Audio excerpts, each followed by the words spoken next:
നാടും വീടൊക്കെ വിട്ട് ഏതോ ഒരാളുടെ കൂടെ പേടിയുണ്ടോ?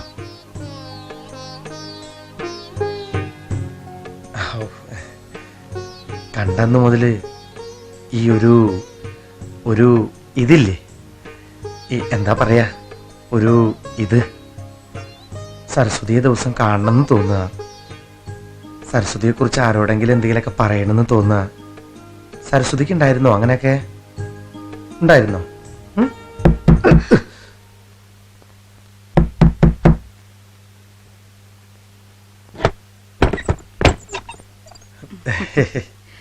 തടി മറന്നുറങ്ങണ സ്വഭാവാ നിന്റെ. സരസ്വതി എങ്ങനെയാണാവോ?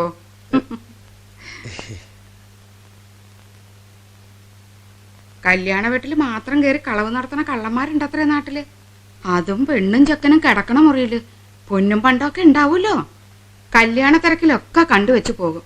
ചിലപ്പോ മണിയറയിലെ കട്ടിലിനടിയിൽ വരെ കയറി ഒളിച്ചിരിക്കും അത്രേ വൃത്തികെട്ടവന്മാര്. ഈ മുറിയിലെ അലമാരിക്കാച്ചാ പൂട്ടുമില്ല. കുട്ടിയുടെ കയ്യിൽ ആഭരണം കുറച്ചുള്ളതാണേ. ശരി അമ്മ, ഞാൻ കരുതിക്കോളാം. നീ ആ പണ്ടങ്ങളൊക്കെ എങ്ങോട്ട് എടുത്തു തന്നോളൂ, എന്റെ അലമാരിയിൽ വെച്ച് പൂട്ടിക്കോളാം. ഇല്ലെങ്കിൽ അമ്മയ്ക്ക് ഒരു മനസമാധാനം ഉണ്ടാവില്ല.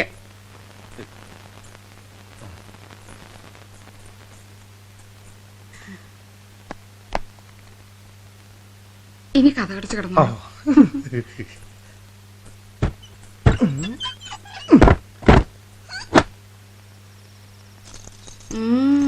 എല്ലാം കൂടെ ഒരു 50 പവനിലധികം ഉണ്ടാവുന്ന എനിക്ക് തോന്നണത്.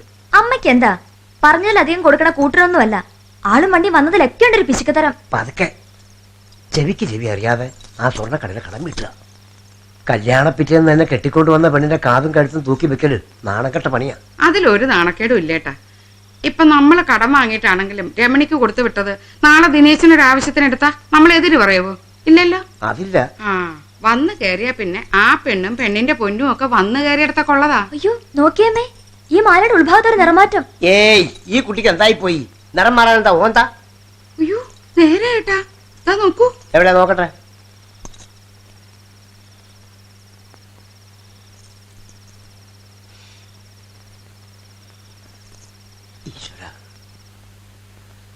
വേറെയും ചില ബിസിനസ്സുകളൊക്കെ ആലോചനയിലുണ്ട്. ഒരു പെണ്ണ് വന്ന് കയറുന്നോടെ ജീവിതത്തിൽ ഒരുപാട് മാറ്റങ്ങൾ ഉണ്ടാവും അത്രേ. ഇനി സരസ്വതിയുടെ ഐശ്വര്യം കൊണ്ട് വേണം എനിക്ക് എല്ലാ പുരോഗതി ഉണ്ടാവാൻ. ഉണ്ടാവും, എനിക്കത് ഉറപ്പാ. ഈ അമ്മ എപ്പോഴും എങ്ങനെയാ ആദ്യ രാത്രിക്ക് വന്ന് കയറും, നമ്മളൊന്ന് റിഹേഴ്സൽ എടുത്ത് വരുമ്പോഴാ തുറക്കാ.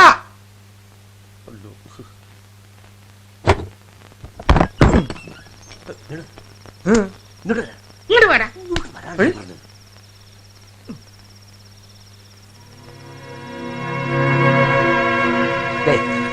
കരുതി കൂട്ടി ചെയ്തല്ലാതെ ഇത് ഇങ്ങനെ വരില്ല.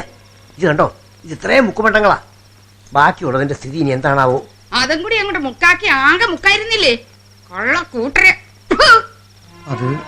അതങ്ങനെ വരില്ല. വരില്ല എന്ന് പറഞ്ഞാൽ വന്നൂലോ. തലയിൽ വീണ തേങ്ങ പുളുങ്കുരുവാണെന്ന് വെറുതെ ഇവിടെ പറഞ്ഞുകൊണ്ട് പറ്റിയ കേട് തീരു അരവിന്ദാ. ഇത്രയും വലിയൊരു ചതിയിൽപ്പെട്ട അതിന്റെ വാലും തലയും തിരിഞ്ഞിട്ടും നിനക്ക് മാത്രം എന്താ അരവിന്ദ ഒരു കുലുക്കമില്ലാത്ത? അതിപ്പോ എന്താ ഏതാന്നറിയാതെ ഞാനിപ്പോ ഇതില്. വേണ്ട, നീ കയ്യും കെട്ടി ഉണ്ണിപ്പൊണ്ണനായിട്ട് ഒരു മൂലയ്ക്ക് ഇരുന്നോളൂ. ആ പെണ്ണിന്ന് എന്റെ കൂടെയാ കിടക്കണത്. നാളെ കോഴി കൂമ്പോ കല്ലടിക്കോട്ടൊന്നും ആളിവിടെ വരണം. പണ്ടത്തിന്റെ കാര്യം തീർച്ചയാവട്ടെ ആദ്യം. ഇല്ലാച്ചാ ഇവിടെ അങ്ങോട്ട് മുറിക്ക കൊണ്ടുപോയിക്കോട്ടെ. വേണ്ട ഇവിടെ ഐശ്വര്യക്കാടിനെ. ആ മുറിയിലിരിക്കുന്ന പെൺകുട്ടിയുടെ കഴുത്തിൽ ഈശ്വരൻ സാക്ഷിയെ ഞാൻ കെട്ടിയ താലിച്ചരട് പൊട്ടിച്ചു വാങ്ങാ, വീട്ടിൽ കൊണ്ടാക്ക. എന്റെ അമ്മയ്ക്കാ കുറച്ചില്. ഗോപാലമാമിക്ക് ഈ കുടുംബത്തിന് മരിച്ചുപോയ എന്റെ അച്ഛനാ നാണക്കേട്. ആ നാണക്കേട് ഞാൻ അങ്ങോട്ട് സഹിച്ചു. നാളെ നേരം എടുത്താ നീ നാണം കിടും അങ്ങാടിയില്. രമണിക്ക് സ്വർണം വാങ്ങിയെടുത്ത് എന്തെടുത്ത് വെച്ച് കൊടുക്കുന്ന ആ രമേശൻ നാളെ രാവിലെ തന്നെ ഇവിടെ എത്തും. വലിയ മണിമാരൻ ഇരിക്കണുണ്ടല്ലോ, എവിടെ നിർത്തി വെച്ച് കൊടുക്കാനാ? നാളെ നേരം വെളുക്കും ഈ ഭൂലോകം ഉണ്ടെങ്കിൽ കാവുംപുറത്ത് തറവാട്ടിൽ ഒരു കല്യാണം നടന്നതിന്റെ കട ഞാൻ തീർത്തോളാം. തീർത്തല്ലേ പറ്റൂ. എന്റെ അമ്മ പോയി കിടന്നോളൂ. അവള് കിടക്കേണ്ട അടുത്ത് അവളും കിടന്നോളൂ. പെണ്ണിന്റെ തൊലിവിളി പാണത്തല്ലാത്ത ആണുങ്ങൾക്ക് കാലക്കേടാ. അരവിന്ദ, നിനക്ക് നല്ലോണം അറിയാം ഈ വീടിന്റെ ആകെയുള്ള മണ്ണിന്റെ ആധാരം കോടതിയിലാണെന്ന്. ഈ എന്തെങ്ങടെ പൊലരും. നാളെ വലിയൊരു കടക്കാരനാ നീ.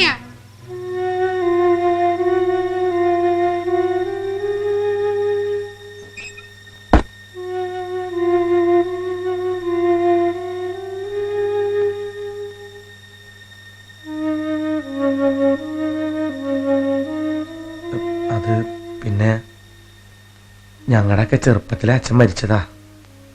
പിന്നെ 3 മക്കളെ നട്ട് നനച്ചുണ്ടാക്കാൻ എമ്പാട് സഹിച്ചിട്ടുണ്ട് അമ്മ. ഈ നാട്ടിൽ ആദ്യമായിട്ട് റേഷൻ കട ഭരിച്ചൊരു ചെറിയ ഇന്ദിരാഗാന്ധി അതിൻ്റെയൊക്കെയാ. അവര് പറയണ പോലെന്ന് വിചാരിക്കരുത്. അറിയാനാ സത്യത്തിൽ എന്താണ്ടായേ.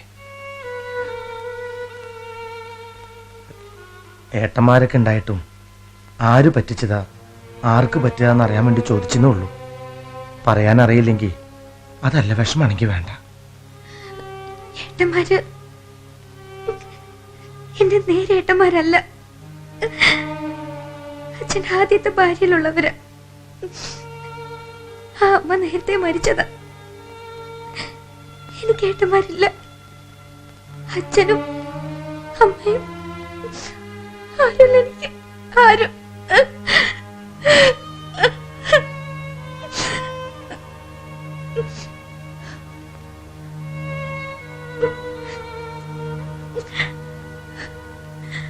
അവസാനം വരെ നടക്കില്ല എന്ന് വിചാരിച്ച കല്യാണം അത്.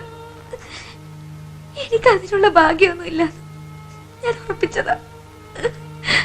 അന്നേ വേണ്ടാന്ന് വെച്ചാ മതിയായിരുന്നു. അല്ലാതെ ഇടിപ്പിച്ച എന്നെ ശ്രീധരമാമ ഇങ്ങനെ ഭാരം ഒഴിവാക്കേണ്ടിയിരുന്നില്ലല്ലോ എന്റെ ഈശ്വര.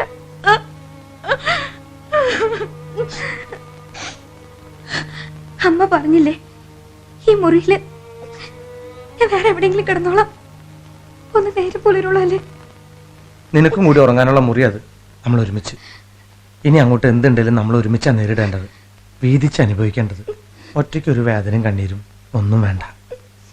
നോക്ക്, രാവിലെ നേരത്തെ എണീറ്റ് അടിച്ചും തുടച്ചും ഐശ്വര്യം നിറച്ചു കാവുമ്പുറത്തെ വീട്ടിലും എല്ലാവരുടെ മനസ്സിലും ഞാനുണ്ട് കൂടെ.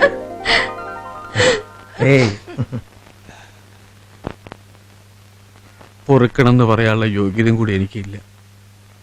എന്നാലും ദൈവത്തെ വിചാരിച്ച് ഈ വയസ്സിനോട് പൊറുക്കണം. കുടുംബത്തിൽ പിറന്നവർക്ക് ചേരാത്ത പണിയാണ് ഞാൻ ചെയ്തത്. ഇവിടുത്തെ ഈ സ്ഥിതിയും കാര്യങ്ങളൊക്കെ നേരത്തെ എന്നോടെങ്കിലും. പ്രതീക്ഷിച്ചവരൊക്കെ കൈ ഒഴിഞ്ഞപ്പോ അവള് പറഞ്ഞതാ, വേണ്ട ശ്രീധരമാമ, ഒന്നും വേണ്ട, എനിക്ക് യോഗമില്ലാന്ന്, നിങ്ങളെ വിവരറിയിക്കണമെന്ന്.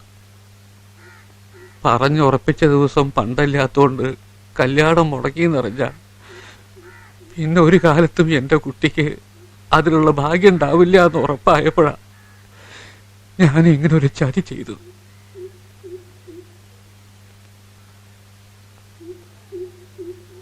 എന്റെ മോനെ പോലെ കരുതി പറയാ, വേറെ ആരും അറിയണ്ട, ഞാൻ അവളെ കൂട്ടിയിട്ട് പോന്നോളാം. ഇല്ല അമ്മാമ്മേ, ഒഴിവാക്കാനാണെങ്കിൽ ഒറ്റയ്ക്ക് വരില്ലായിരുന്നല്ലോ. പൊന്നും പണ്ടവും തൂക്കി നോക്കിയിട്ടൊരു പെണ്ണ്, ഗതികേട് കൊണ്ട് ഞാനും ഇടയ്ക്ക് അങ്ങനെ ഒന്ന്. അതിനുള്ളത് അന്ന് ദൈവം തരുകയും ചെയ്തു. ഇക്കാരണം കൊണ്ട് സരസ്വതി ഇവിടെ തിരിച്ചു കയറി വരില്ല. ഈശ്വര, ഇങ്ങനൊരു തീരുമാനം ഉറപ്പിച്ച് പറഞ്ഞിറങ്ങണത് മുന്നിൽ വേറൊരു വഴിയും കണ്ടിട്ടല്ല, ഈശ്വരനെ മാത്രം കണ്ടിട്ടാ.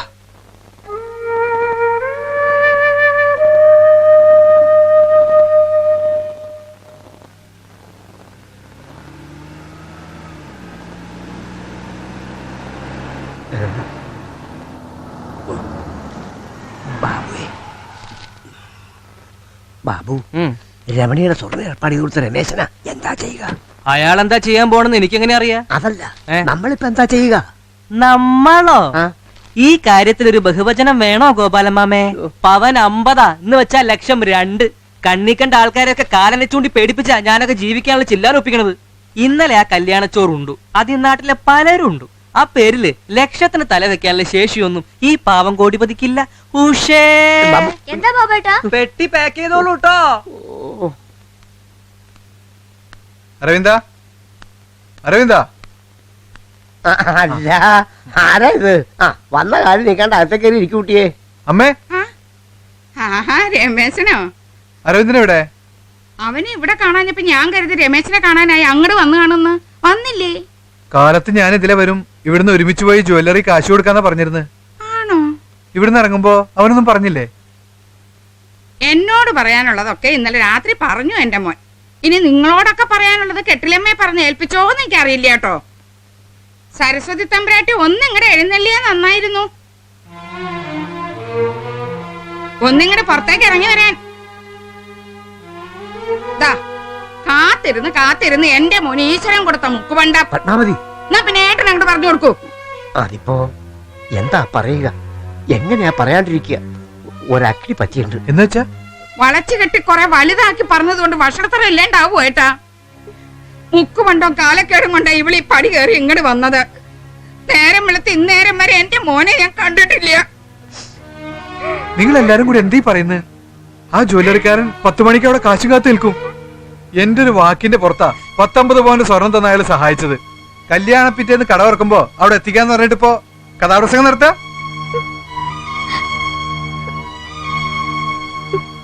അതെ, കാശ് കിട്ടിയില്ലെങ്കിൽ കിട്ടുന്നവന്റെ കരള് പറിച്ചിട്ടുണ്ടോന്ന് കൂട്ടറ.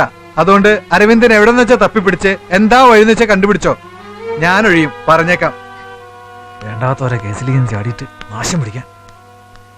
കാവുമ്പുറത്തെ മുറ്റത്ത് വന്നെന്ന് ആരും ആയതായിട്ടൊരു വാക്ക് മിണ്ടിയിട്ടില്ല ഇതുവരെ. ബാബുവേട്ടനോട് ഒരുപാട് പണിയുള്ളതാമേ.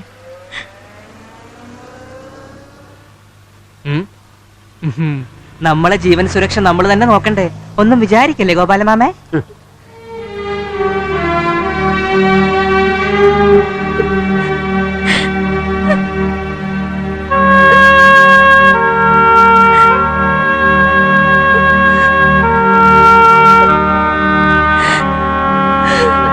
നീ ഈ കോഴി കൂവുമ്പോ എവിടെയാ ചാടി കയറിപ്പോയത്? ബാക്കിയുള്ളവരോട് തീ തിന്നുകയായിരുന്നു. രമേശിനോട് വന്നു. അയാൾ എന്നോട് കുറെ തുള്ളി ചാടി പറഞ്ഞു. അയാളെ പറഞ്ഞിട്ടെന്താ, അമ്മയെല്ലാം വിളമ്പിയത്രേ. ചുരുക്കത്തിൽ ഒരു 4 ദിവസത്തെ അവധി ഞാൻ കാല് പിടിച്ചു വാങ്ങിട്ടു. 4 അല്ല 40 ദിവസം കണ്ടിട്ട് എന്ത് ചെയ്യാനാ? ഉറുപ്പിയ 1 2 അല്ല 2 ലക്ഷം. 2 ലക്ഷം ആരാ എടുത്തു തരാനുള്ളത്? ആരാ ഇല്ലാത്തത്?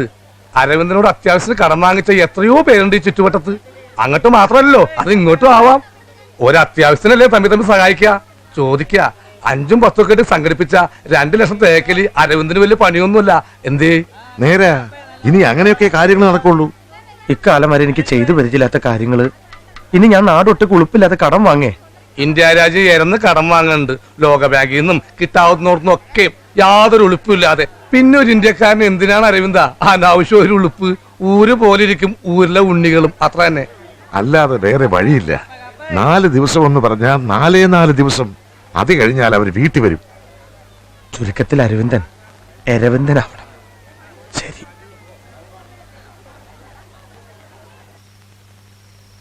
ദീപം ദീപം ദീപം ദീപം ദീപം. ഓ, വിളക്ക് വെക്കാൻ പറ്റിയ മുന്തിയൊരു കയ്യ്.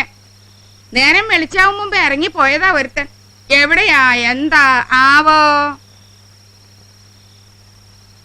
എന്താപ്പ അവിടെ വെട്ടവും വെളിച്ചൊന്നും ഇല്ലേ?